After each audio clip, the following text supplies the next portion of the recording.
Hope you all doing fine. I am Kriti back with a new topic of the excretory system from the human physiology unit and today's topic is structure of the kidney and nephron. इसको आज हम जल्दी से cover करेंगे और इसके साथ ही जो इंट्रोडक्शन पार्ट में एनिमल्स को क्लासिफाई करा गया है अमोनोटेलिक, यूरियोटेलिक और यूरिकोटेलिक में, उसको भी हम इसी लेक्चर में कवर करेंगे। तो चलिए स्टार्ट करते हैं इसको। सबसे पहले हम जानते हैं कि हमारी बॉडी में किडनी की पोजीशन कहाँ है। जो हमारी किडनी है वो लास्ट थोरैसिक वर्टिब्रे और थर्ड लंबर वर्टिब्रे के बीच में है। लास्ट थोरैसिक मतलब जो हमारा रिब केज है उसकी जो T12 वाली वर्टिब्रे है उसके और जो लंबर की थर्ड है उसके बीच में हमारी दो किडनीज प्रेजेंट हैं, रेडिश ब्राउन कलर की होती हैं। फिर या फिर हम ये भी कह सकते हैं कि 11th और 12th रिब्स के बीच में प्रेजेंट है, या तो हम ये कह दें कि वो T12 और L3 के बीच में प्रेजेंट है, या फिर हम ये भी कह सकते हैं कि 11th और 12th रिब्स के बीच में प्रेजेंट है। T12 क्या है? थोरैसिक 12th और लंबर थर्ड। फिर हमारी किडनी है, उसकी जो किडनी का कॉन्केव साइड होता है, जैसे राजमा का कभी अगर देखा हो तो राजमा में एक ब्लैक स्पॉट दिखता है, बिल्कुल वैसी ही होती है किडनी। एक ब्लैक स्पॉट दिखता है वो हाइलम है, जो कि उसकी कॉन्केव साइड पे होता है। ये याद रखिए, ऐसे याद कर सकते हैं कि केव लिखा है ना, केव मतलब गुफा, गुफा में एक छोटा सा छेद जैसा ब्लैक ब्लैक दिखता है, तो वैसे ही हाइलम एक ब्लैक ब्लैक स्ट्रक्चर है, तो कॉन्केव साइड पे होता है। फिर ह्यूमन एक्सक्रीटरी सिस्टम में हमारा जो हम लोग ह्यूमंस हैं, तो हमारी जो किडनी होती है वो मेटानेफ्रिक किडनी बोलते हैं हम लोग उसको। सबसे एडवांस टाइप की किडनी होती है वो मेटानेफ्रिक किडनी होती है। अब हमारा जो ह्यूमन एक्सक्रीटरी सिस्टम है वो दिखता कैसे है? तो ये हमारा पूरा एक्सक्रीटरी सिस्टम है। ये वाली हमारी क्या है, जो इन्फीरियर वेना कैवा है, एनसीईआरटी का ही डायग्राम है ये। आपकी बेटर अंडरस्टैंडिंग के लिए मैंने अपने हाथों से बनाया है, मैं कोई डायग्राम्स नहीं लाती हूँ जिससे कि आपको ज़्यादा क्लियर हो। इन्फीरियर वेना कैवा लेबलिंग आपके साथ ही करती हूँ, पहले से करके नहीं लाती मैं। यहाँ पे ये वाली जो है ये होगी आपकी रीनल वेन, ये वाली होगी आपकी रीनल आर्टरी, रेड वाली renal artery. Renal vena cava क्या करती है? किडनी हमारी नीचे की साइड पे प्रेजेंट है ना बॉडी की, तो रीनल वेना कैवा हमारे नीचे के सारे पार्ट से डीऑक्सीजनेटेड ब्लड लेके आती है। किडनी के ऊपर जो ग्लैंड्स होते हैं उनको हम एड्रिनल ग्लैंड्स बोलते हैं। ये हमारी डोर्सल अयोर्टा है। अब आप देख सकते होंगे कि राइट किडनी थोड़ी सी नीचे बनाई है और लेफ्ट वाली ऊपर है। ऐसा इसलिए दिख रहा है, ये आपकी तरफ से ये लेफ़्ट साइड होगा, ये राइट साइड होगा, पर हमारी बॉडी की तरफ से अगर आप सोचें तो उल्टा होता है ना बॉडी में। तो आप जो लेफ़्ट मानेंगे वो राइट होगा, जो राइट मानेंगे वो लेफ़्ट होगा। तो ये हम राइट साइड है और ये लेफ़्ट साइड है। तो राइट किडनी थोड़ी सी नीचे होती है, क्यों? जिससे कि लिवर को जगह मिल जाए। बॉडी में और भी तो ऑर्गन्स हैं। तो ये हमारी डॉर्सल एओर्टा हो गई। ये हमारा यूरेटर हो गया। यूरेटर इज़ द एक पाइप लाइक स्ट्रक्चर है जो किडनी से यूरिनरी ब्लैडर तक हमारा यूरिन को लाता है। ये हमारा यूरिनरी ब्लैडर हो गया और ये हमारी यूरेथ्रा हो गई, जहाँ से यूरिन एक्सपेल आउट हो गया, मिक्चुरेशन का प्रोसेस होगा। अब जो हमारी किडनी है, तो किडनी के कुछ डायमेंशंस भी हैं अपने। वो डायमेंशंस क्या क्या हैं? किडनी की जो लेंथ होती है वो कितनी होती है? 10 to 12। आप ऐसे याद कर सकते हैं, 12 में ल आ रहा है और लेंथ में भी ल आता है, तो 10 to 12 लेंथ हो गई। फिर हम थिकनेस पहले देख लेते हैं। थिकनेस कैसे आप याद करेंगे? थिकनेस उसकी 2 to 3 होती है। थिकनेस मतलब टी आता है, 2 में भी टी आता है, तो 2 में टी आता है, थिकनेस में भी टी आता है, तो 2 to 3 सेंटीमीटर की थिकनेस हो गई, 10 to 12 सेंटीमीटर की लेंथ हो गई। विथ आप अलग से याद कर लीजिए, 5 to 7 होता है। और उसका जो वेट होता है किडनी का वेट, वो हमारा 120 से 170 ग्राम का होता है। विथ आप ऐसे याद कर सकते हैं, देखिए डब्लू का भी एक पेट है, ये देखिए इसका पेट बना है ये, और वैसे ही 5 का भी एक पेट होता है। तो 5 to 7 जो है बहुत ही वेग लॉजिक्स हैं, पर आपको याद करने में बहुत मदद करेंगे ये, क्योंकि ये कभी भी पूछा जा सकता है, एनसीईआरटी का डायरेक्ट डेटा है। अरेंजमेंट कैसी है किडनी की? रेट्रोपेरिटोनियल अरेंजमेंट बोलते हैं। पेरिटोनियल क्या होता है? पेरिटोनियल हमारी बॉडी में एक वॉल होती है, मतलब बॉडी वॉल को ही, जो हमारी जो एलिमेंट्री कैनाल की जो बॉडी वॉल है उसको हम पेरिटोनियल बोलते हैं। और रेट्रो मतलब होता है बिहाइंड, जैसे रेट्रो मूवीज़ और ये सब भी बोलते हैं ना, तो वो रेट्रो मतलब उसमें तो ओल्ड होता है, यहाँ पे रेट्रो मतलब बिहाइंड, और पेरिटोनियल मतलब बॉडी वॉल। ये हो गया बॉडी वॉल।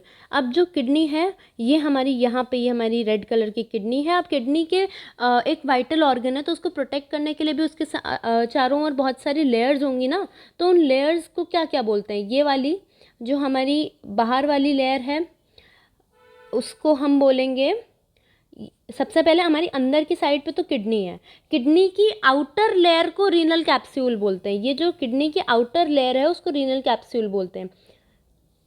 एनसीईआरटी में कंफ्यूज मत होइएगा, एनसीईआरटी कहती है कि the outer layer of the kidney is renal capsule, पर वो इमीडिएट आउटर लेयर की बात कर रही है। किडनी की इमीडिएट आउटर लेयर कौन सी है? रीनल कैप्सूल है, इमीडिएट आउटर लेयर। लेकिन अगर सबसे आउटर लेयर पूछी जाए तो कौन सी होगी? वो हमारी पेरिटोनियम होगी। तो हम इसका सीक्वेंस देख लेते हैं। सबसे पहले रीनल फेसिया होता है, फिर हमारा एडिपोज कैप्सूल होता है, फिर हमारा रीनल कैप्सूल होता है, और फिर किडनी होती है। तो ऐसे याद कर सकते हैं, रीनल फेसिया एफ सबसे पहले आता है, और एफ के बाद सी, और सी, एफ सी सी, और फिर उसके बाद किडनी। तो इसका एक आप निमोनिक बना सकते हैं, एफ सी सी, एफ सी सी, और फिर किडनी।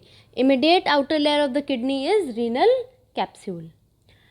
अब outer layer of the kidney वही चीज़ है, अगर ये क्वेश्चन आएगा तो आप रीनल कैप्सूल लिखेंगे आंसर, रीनल कैप्सूल। फिर इंटरनल स्ट्रक्चर ऑफ किडनी पे आ जाते हैं। अब इंटरनल स्ट्रक्चर ऑफ किडनी क्या है? तो किडनी के अंदर हमारे क्या होते हैं? मेडुलरी पिरामिड्स होते हैं। ये होते हैं हमारे मेडुलरी पिरामिड्स। हमारी किडनी के अंदर ऐसे स्ट्रक्चर्स होते हैं जिनको हम लोग मेडुलरी पिरामिड्स बोलते हैं। अब इन पिरामिड्स में क्या होता है? जो पिरामिड्स होते हैं इनमें स्ट्रिएशंस होते हैं। ये स्ट्रिएशंस क्यों होते हैं पिरामिड्स में? क्योंकि यहाँ पे LH और कलेक्टिंग ट्यूब्यूल प्रेजेंट होता है। तो जो नेफ्रॉन का यहाँ पे इन पिरामिड्स में अरेंजमेंट होता है ना, पिरामिड्स के अंदर भी नेफ्रॉन होंगे, तो वो अरेंजमेंट ऐसा लगता है जैसे स्ट्रिएशंस बने हो इसमें, इसीलिए बोला जाता है कि medulla of the kidney has striations. ये वाला पोर्शन हमारा मेडुलरी पिरामिड्स है, this is your medullary pyramids. ये हमारा कॉर्टेक्स का पोर्शन है। अब यहाँ से हमारी माइनर कैलिसेस निकलेंगी, ये हमारी माइनर कैलिसेस हैं, और ये सब कंबाइन होके मेजर कैलिक्स में खुलेंगी, और मेजर कैलिक्स हमारा रीनल पेल्विस में खुलेगा। ये होगी हमारी renal pelvis.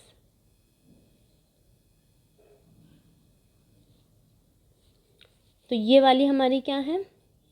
These are your minor calyx, these are your major calyx. ये हमारा क्या है? Renal pelvis. Medulla has striations because LH and collecting tubule are present here. अब हम देखें ये वाला पोर्शन हमारा क्या है? कॉर्टेक्स। मेडुलरी पिरामिड्स तो मैंने आपको बता दिए। अब ये वाला पोर्शन क्या है? जो बाकी का पोर्शन है इसको हम लोग कॉर्टेक्स बोलते हैं। This is your cortex. अब कुछ जो कॉर्टेक्स का पोर्शन है वो मेडुलरी पिरामिड्स के बीच में भी है। तो ये वाला जो पोर्शन है जो मेडुलरी पिरामिड्स के बीच में है इसको क्या बोलते हैं? Column of Bertini. Column of Bertini जो मेडुलरी पिरामिड्स के बीच में है उसको हम लोग कॉलम ऑफ बर्टनाई बोलते हैं। तो कॉलम ऑफ बर्टनाई क्या है? Extension of cortex between medullary pyramids is called as column of Burtoni। अब हम आ जाते हैं इस पे। अब इसको मैंने जूम करके एक मेडुलरी, ये हमारा मेडुलरी पिरामिड था, इसको एक जूम करके मैंने एक डायग्राम बनाया मेडुलरी पिरामिड्स को। तो ये हमारा क्या है, ये हमारा बोवेन्स कैप्सूल है, ये हमारी पीसीटी है, यहाँ पर ये डीसीटी है। तो ये पूरा एक पोर्शन है और ये एलएच और कलेक्टिंग ट्यूब डक्ट का एक पोर्शन है। तो ये वाला पोर्शन हमारा किस में प्रेजेंट है, ये वाला पोर्शन हमारा कॉर्टेक्स में प्रेजेंट है। Bowman's capsule, PCT and DCT are present in the cortex. जैसे कि दिख रहा है ये ऊपर वाला पोर्शन क्या है, ये सब कॉर्टेक्स है। और मेडुलरी पिरामिड के अंदर कौन प्रेजेंट है, एलएच और कलेक्टिंग ट्यूब्यूल। फिर एक हमारा ये जो मेडुलरी पिरामिड्स की ओपनिंग है उसको बोलते हैं रीनल पैपिले, वहाँ से निकलती है एक डक्ट ऑफ बिलिनाई, और ये माइनर कैलिक्स और मेजर कैलिक्स को मिलाकर किस में खुलती है, हमारी पेल्विस में खुलती है। फिर पेल्विस कहाँ जाती है, हमारी यूरेटर्स में जाती है। यूरेटर्स कहाँ जाता है, यूरिनरी ब्लैडर में खुलते हैं, जहाँ पे यूरिन रिलीज होती है और स्टोर होती है और फिर वो यूरेथ्रा से बाहर निकल जाती है। तो ये पैसेज ऑफ यूरिन आपसे पूछा जा सकता है। सबसे पहले जब पूरी यूरिन फॉर्म हो गई वो कहाँ जाती है, कलेक्टिंग डक्ट में जाती है। कलेक्टिंग डक्ट की एक ओपनिंग होती है जहाँ पे ये हमारी मेडुलरी पिरामिड्स की ओपनिंग है ना, रीनल पैपिले जो मैंने शो करी हुई है। तो यहाँ से रीनल पैपिले में जाएगी, रीनल पैपिले से डक्ट ऑफ बिलिनाई में जाएगी, डक्ट ऑफ बिलिनाई से माइनर कैलिक्स में जाएगी, माइनर कैलिक्स मेजर कैलिक्स में खुलेंगे और पेल्विस में, फिर यूरेटर में, फिर यूरिनरी ब्लैडर में और फिर डायरेक्टली यूरेथ्रा से बाहर। फिर हम स्ट्रक्चर ऑफ नेफ्रॉन देख लेते हैं। नेफ्रॉन को हम लोग यूरिनिफेरस ट्यूब्यूल्स भी बोलते हैं। स्ट्रक्चर ऑफ नेफ्रॉन में क्या होता है, afferent arteriole, efferent arteriole basic detail है, हर लेक्चर में हम लोग इसकी बात कर चुके हैं। ये हमारी एफरेंट है, ये हमारी इफरेंट है। अब जो ये रेड कलर की कैपिलरीज दिख रही हैं ये क्या है, पेरीट्यूबुलर कैपिलरीज हैं, इसमें कुछ ब्लड सेल्स हैं। ये हमारी क्या हैं, peritubular capillaries.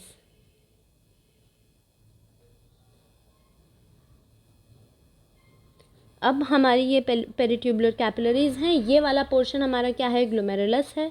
This is your glomerulus, this is your PCT, this is your DCT, this is your loop of Henle, and this is your collecting tubule, and these are your peritubular capillaries. These are your peritubular capillaries. ठीक है, ये हमारा structure of nephron हो गया। और ये हमारा क्या है, this is our Bowman's capsule, Bowman's capsule. तो हमारा नेफ्रॉन में क्या होता है, रीनल कॉर्पुसेल या फिर मैल्पिगियन बॉडी बोलते हैं। अब मैल्पिगियन बॉडी क्या है, मैल्पिगियन बॉडी के बारे में हम आगे बात करेंगे। अभी सुन लेते हैं क्या होता है, ग्लोमेरुलस और बोमेंस कैप्सूल को मिला के हम उसको मैल्पिगियन बॉडी बोलते हैं। रीनल ट्यूब्यूल क्या है, रीनल ट्यूब्यूल स्टार्ट किससे होता है, रीनल ट्यूब्यूल कहाँ से स्टार्ट होता है, बोमेंस कैप्सूल से स्टार्ट होता है। ये एनसीईआरटी की लाइन है जहाँ पे मैं फिल इन द ब्लैंक्स लाती हूँ, मतलब ये आपसे एमसीक्यू में पूछे जा सकते हैं। रीनल ट्यूब्यूल कहाँ से स्टार्ट होता है, देखिए रीनल ट्यूब्यूल क्या होता है, ये पीसीटी होता है, डीसीटी होता है। तो ये पीसीटी स्टार्ट कहाँ से हुआ था, ये बोमेंस कैप्सूल से स्टार्ट हुआ था। तो रीनल कॉर्पुसेल हमारी मैल्पिगियन बॉडी होती है, रीनल कॉर्पुसेल को ही हम मैल्पिगियन बॉडी बोलते हैं, दोनों नाम इसी के हैं। और रीनल ट्यूब्यूल को हम स्टार्ट होता है बोमेंस कैप्सूल से। अब पार्ट्स ऑफ द नेफ्रॉन की बात कर लेते हैं। ग्लोमेरुलस क्या है, ग्लोमेरुलस अभी देखा ऊपर कि एक छन्नी की तरीके से एक्ट करता है, जैसे हम चाय छानते हैं तो जो चाय पत्ती होती है वो छन्नी में रह जाती है, वैसे ही ग्लोमेरुलस है जो कि अल्ट्रा फिल्ट्रेशन में जब यूरिन फॉर्मेशन होता है तो उसमें मदद करता है। बहुत सारी टफ्ट ऑफ कैपिलरीज हैं, स्क्वामस एपिथेलियम से लाइंड होती हैं जिससे फिल्ट्रेशन होता है। फिर हमारा बोमेंस कैप्सूल आता है। बोमेंस कैप्सूल में ये कुछ स्क्वामस एपिथेलियम की मॉडिफाइड सेल्स होती हैं, स्क्वामस एपिथेलियम मॉडिफाइड, इसको हम क्या बोलते हैं, पोडोसाइट्स। ये हमारा बोमेंस कैप्सूल है। फिर हमारा पीसीटी आता है, इसमें क्या होती है, brush bordered cuboidal epithelium with microvilli to increase surface area. ये ब्रश बॉर्डर्ड होती हैं, माइक्रोविलाई भी होता है जिससे सरफेस एरिया को इंक्रीज हो, क्यों, जिससे कि जब ब्लड आए तो मैक्सिमम रीअब्जॉर्प्शन हमारा पीसीटी ही करती है। लूप ऑफ हेनले के दो पार्ट्स होते हैं, डिसेंडिंग और असेंडिंग। यह देख लेते हैं यहाँ पे हम, ये हमारा क्या है, लूप ऑफ हेनले है। लूप ऑफ हेनले का ये डिसेंडिंग पार्ट है, ये नीचे आ रहा है, और ये हमारा असेंडिंग पार्ट है लूप ऑफ हेनले का। तो लूप ऑफ हेनले दो टाइप के होते हैं, डिसेंडिंग और असेंडिंग लूप ऑफ हेनले। फिर डीसीटी आता है जिसमें हमारी सिंपल क्यूबॉइडल एपिथेलियम होती। कलेक्टिंग ट्यूब्यूल आता है जो हमारा सारा यूरिन को कलेक्ट करके बाहर निकालता है, वो कलेक्टिंग ट्यूब्यूल है। अब ये एक एनसीईआरटी में लाइन है कि collecting tubule is not a part of one nephron. Collecting tubule is not a part of one nephron. Instead, DCT of many nephrons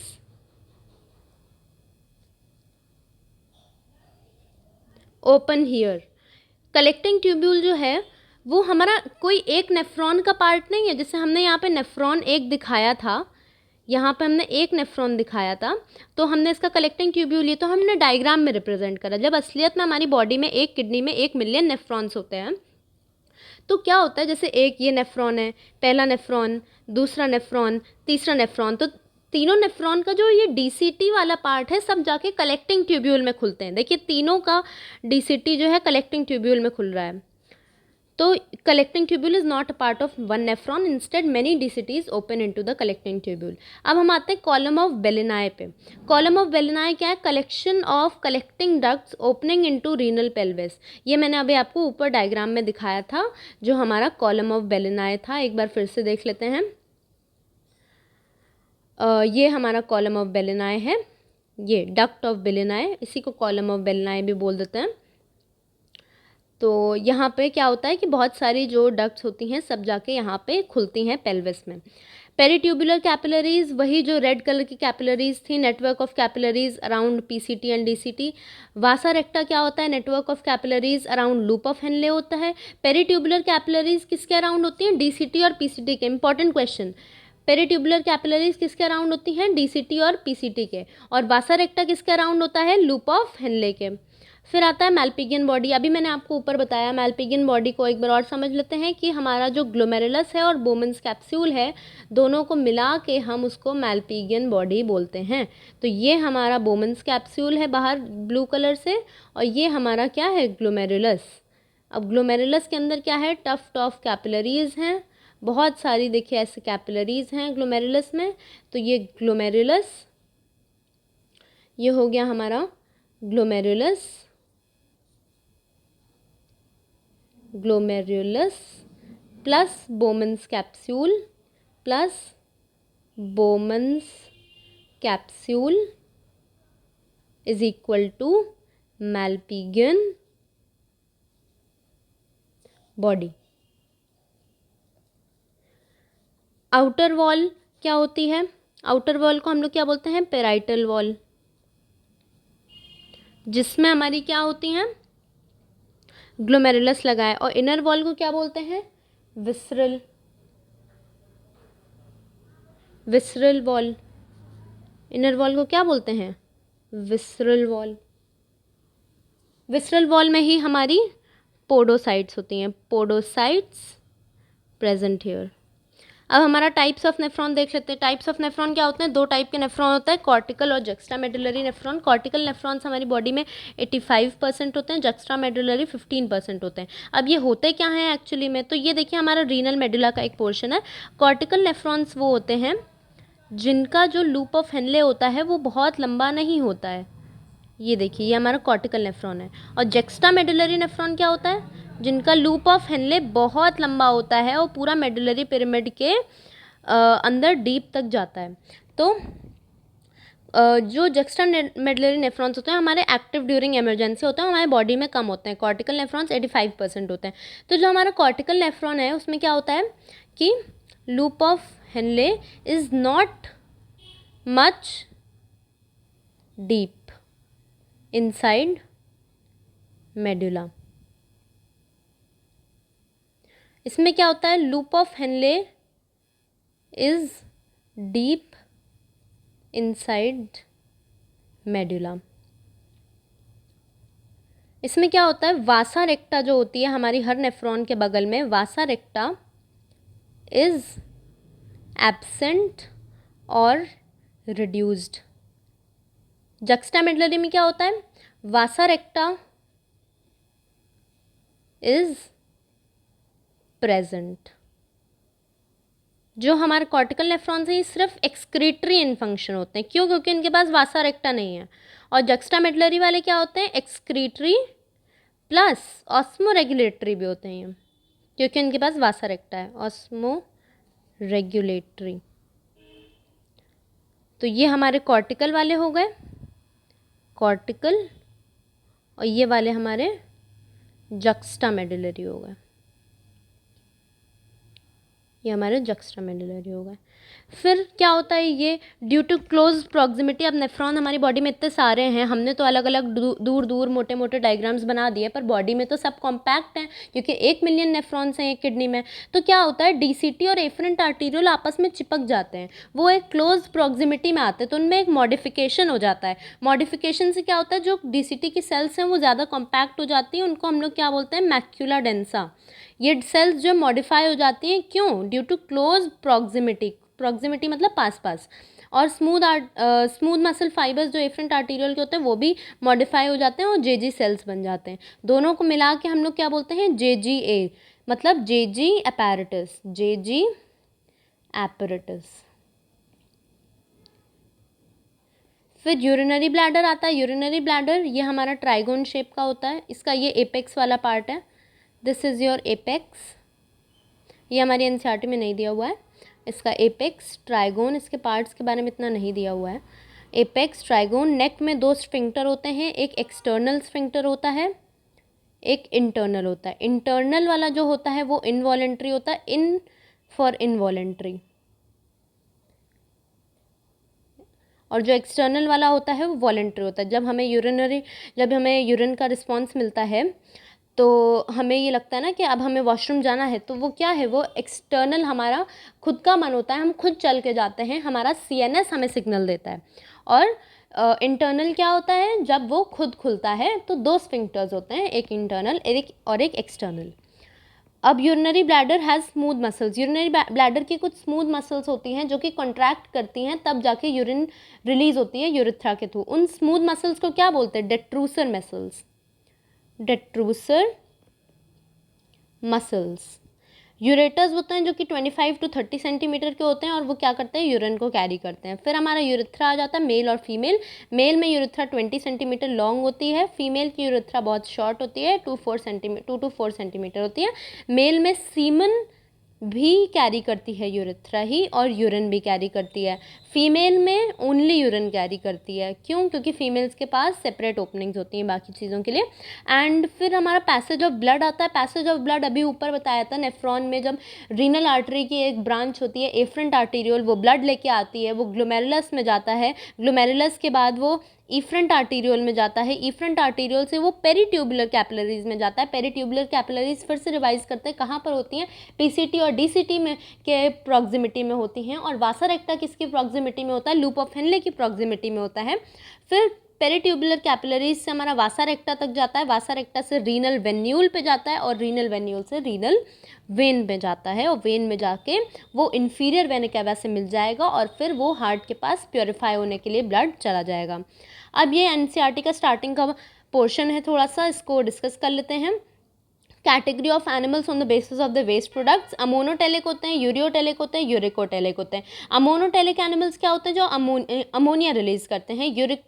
ureotelic कौन होते हैं, जो यूरिया रिलीज करते हैं। यूरिकोटेलिक में देखिए सी आता है, तो यूरिकोटेलिक वाले क्या रिलीज करते हैं, यूरिक एसिड। यूरिकोटेलिक में सी आता है इसलिए uric acid. Ureotelic urea, ammonotelic ammonia. Ammonia is the most toxic form, जिसको अमोनिया हमारी मोस्ट टॉक्सिक फॉर्म है। यूरियोटेलिक है जो कि मॉडरेटली टॉक्सिक होता है, और यूरिकोटेलिक है जो कि लीस्ट टॉक्सिक होता है, सबसे कम टॉक्सिक होता है, ये वाटर में सॉल्युबल भी हो जाता है। अब इसके एग्जांपल्स का निमोनिक है AIB, जैसे कि आप सब जानते हैं, वेरी फेमस वेब सीरीज़। फिर इसका है यूरियोटेलिक का एग्जाम्पल के लिए एक निमोनिक है RBI लिमिटेड। बहुत अच्छे निमोनिक्स है, इसमें बहुत कन्फ्यूजन होता है, बहुत MCQs आते हैं इस पर और जनरली स्टूडेंट्स के गलत हो जाते हैं। तो रेप्टाइल्स, बर्ड्स, इंसेक्ट्स, लिमिटेड से क्या हो गया लैंड स्नेल्स, AIB से क्या हो गया एम्फीबियल्स, इंसेक्ट्स। इंसेक्ट कौन से आते हैं यहाँ पे, एक्वेटिक आते हैं। जितने भी एक्वेटिक एनिमल्स होते हैं ना हमारे वो वाटर में रहते हैं और अमोनिया को एक्सक्रीट आउट करने के लिए बहुत सारा वाटर लगता है। अमोनिया क्योंकि मोस्ट टॉक्सिक फॉर्म है तो उसको एक्सक्रीट आउट करने के लिए बहुत सारा वाटर लगता है। तो अमोनिया कौन से जनरली जो अमोनोटेलिक ऑर्गेनिजम्स दिखेंगे वो जनरली वाटर में रहते होंगे। तो जो हमारे इंसेक्ट्स होते हैं, जो एक्वेटिक वाले होते हैं, जो वाटर में रहते हैं, और बोनी फिशेज होती हैं जो कि हमारी वाटर में ही रहती हैं, वो अमोनोटेलिक होती हैं। फिर हमारे मेक माई ट्रिप जो कि है यूरिकोटेलिक का एग्जाम्पल। मैमल्स यूरिकोटेलिक होते हैं, मरीन फिशेज यूरिकोटेलिक होती हैं, और ट्रिप से आता है टेरेस्ट्रियल एम्फीबियंस, वो हमारे यूरिकोटेलिक होते हैं। अब ये इंपॉर्टेंट है याद रखना कि बोनी फिशेज हमारी किस में आती हैं, अमोनोटेलिक में, और मरीन फिशेज किस में आती हैं, यूरिकोटेलिक में। अब NCERT की ओवरव्यू देख लेते हैं जल्दी से, जिससे कि हमारा कुछ छूटा ना हो एक्सप्लेनेशन के बीच में और आपकी NCERT भी साथ साथ कवर होती चले जाए। Animals accumulate ammonia, urea, uric acid, carbon dioxide, Na+, K+, phosphate, sugar either by metabolic activities और by other means excess ingestion. ये सब इंट्रोडक्शन का पार्ट है, इसमें आपको कुछ भी अंडरलाइन करने की ज़रूरत नहीं है। NCERT को आप जितना अंडरलाइन करेंगे उतने ज़्यादा वो ख़राब हो जाएगी और आपको लास्ट टाइम जब आप एग्ज़ाम के लिए रिवाइज़ कर रहे होंगे तब आपको वो यूज़फुल नहीं रहेगी। तो यहाँ पे कुछ भी ऐसा कुछ मेजर नहीं है, ये याद कर सकते हैं। अमोनिया मोस्ट टॉक्सिक फॉर्म है, ऊपर मैंने आपको बता ही दिया। लार्ज, हाँ ये इंपॉर्टेंट स्टेटमेंट है, large amount of water for its elimination. जो चीज़ मैंने नोट्स में नहीं लिखी है उसको NCERT में हाईलाइट करूँगी और NCERT में नहीं लिखी है उसको नोट्स में लिखूँगी। तो ऐसे ही आपको भी पढ़ना है। फिर यूरिक एसिड कैसा होता है, लीस्ट टॉक्सिक होता है। अमोनोटेलिज्म क्या होता है, process of excretion of ammonia को अमोनोटेलिज्म बोलते हैं हम। Kidneys do not play a significant role in its removal, ये बहुत इंपॉर्टेंट पॉइंट है कि अमोनिया को रिलीज़ करने में किडनी कोई सिग्निफिकेंट रोल नहीं प्ले करती हैं। और हमारा जो अमोनिया है वो यूरिया में कैसे कन्वर्ट होता है, वो कौन कन्वर्ट करता है, हमारी लिवर कन्वर्ट करती है। Ammonia is produced by metabolism and is converted into urea in the liver, ये बहुत इंपॉर्टेंट लाइन है। फिर ये ब्लड में रिलीज़ हो जाता है यूरिया, क्योंकि यूरिया कम टॉक्सिक है इसलिए बॉडी उसको अमोनिया से यूरिया में कन्वर्ट कर देती है। यूरिकोटेलिक, ये सब इसमें कुछ खास नहीं है, ये चीज़ आप कर सकते हैं याद। Some of the structures are mentioned है, ये मैंने आपको नोट्स में इसलिए इंक्लूड नहीं करा है। Protonephridia of flame cells are the excretory structures, क्योंकि ये एनिमल किंगडम का पार्ट है।